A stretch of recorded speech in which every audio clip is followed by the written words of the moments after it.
Recap. In Part 1, Itachi chose Naruto. In Part 2, he shaped him. Now in Part 3, everything collides. The truth Itachi buried under years of silence, the brother who was always watching, and the war that was always coming. Every story has a moment where it cannot go back. This is that moment. The Chunin exams are 3 weeks out. Danzo Shimura calls Itachi in. The order is simple, clinical, and monstrous. Itachi is to position Naruto as bait. A mission will be designed where the Nine Tails' power is deliberately provoked. Data gathered on the seal, suppression techniques, weaponization potential. Naruto is not to be informed. He is not a person to Danzo. He is an asset. Itachi listens to the entire briefing with his hands folded and his face unreadable. Then he says, "No." The room goes cold. "That boy is a shinobi of the leaf," Itachi says. "He is not a weapon. He is not your experiment. And if you give this order again, I will make sure the Hokage knows the full scope of what Root has been doing." Danzo smiles, the particular smile of someone holding a knife they have not shown yet. "You are dismissed, Itachi. For now." That night, Itachi does something he has never done before. He tells Naruto something real. Not the full truth, not yet, but enough. He tells Naruto that there are people in the village, people with power, who will always see him as a tool, who will try to use his pain, his power, his loneliness against him. "Then what do I do?" Naruto asked.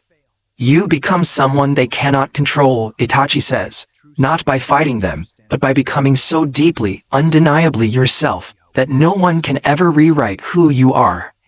Naruto is quiet for a long time. "Is that what you tried to do before whatever happened to you?"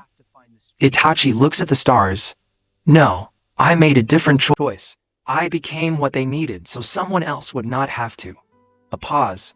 "I am still deciding if I was right." The Chunin exams arrive and everything is different. Orochimaru does not go for Sasuke first in this timeline. He has heard about the boy trained by Itachi. He is curious about what that curriculum produces. He finds Naruto in the forest of death and says something deeply unsettling. "I watched Itachi once. The boy was a once-in-a-generation mind, but he wasted it on loyalty. You do not have to make the same mistake." "Naruto did not waste anything," Naruto says slowly. "He chose something bigger than himself." Orochimaru strikes without warning.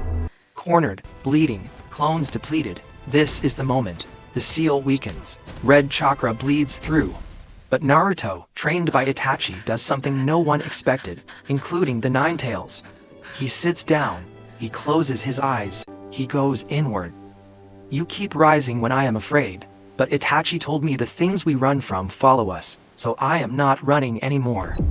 The Nine Tails stares at this impossible, ridiculous child, and for the first time in its ancient existence, it feels something it cannot name. Scene. Orochimaru takes one look at what Naruto has become in this moment, and retreats. He tells them both everything. The mission, Danzo's order, the Uchiha coup, the impossible choice, the night he became a monster to stop a war, the village that asked a 13-year-old to carry an atrocity and call it duty. Naruto is furious, not at Itachi, at the system, at the idea that children get sacrificed on the altar of political stability and everyone just accepts it. "This is what I've been training against," Naruto realizes out loud, "not enemy shinobi. This." Sasuke is devastated differently, because the narrative he has lived inside for years, the one where his brother is a monster, the one that gave his grief a shape, is gone. What is left is just a brother who loved him and made an unthinkable choice. What is left is just grief.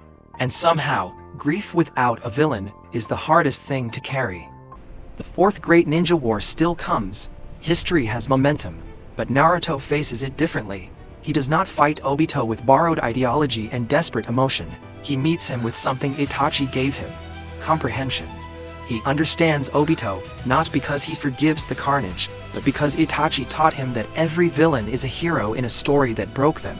And understanding your enemy is not weakness. It is the most devastating weapon in existence. Because Naruto understands, he can offer something Obito has not been offered in decades. A way out, a different ending, fewer lives lost, a different kind of peace, the kind that lasts. And standing beside him on that battlefield, where in the original timeline he would have stood alone, or with a half-broken team, is Sasuke Uchiha. Not as a rival, not as an enemy waiting to happen, as a brother. There is a version of Itachi Uchiha who carries everything alone, who buries his love in silence and calls it strength, who dies in a fight with his brother, letting Sasuke hate him, protecting a village that never knew the cost. That version is tragic and brave and heartbreaking. But in this world, this alternate world where one tired prodigy looked at one lonely orphan and decided not this one, not again, something different happens. Itachi does not just save Naruto from loneliness. Naruto saves Itachi from isolation. The student and the teacher carrying each other's weight across the cruelest timeline imaginable. Power means nothing without someone to use it for. Strength means nothing without the grace to be gentle. And the greatest shinobi who ever lived, maybe his most remarkable jutsu was simply choosing to care. In the end, it was never about what Itachi could have taught Naruto. It was about what they would have taught each other.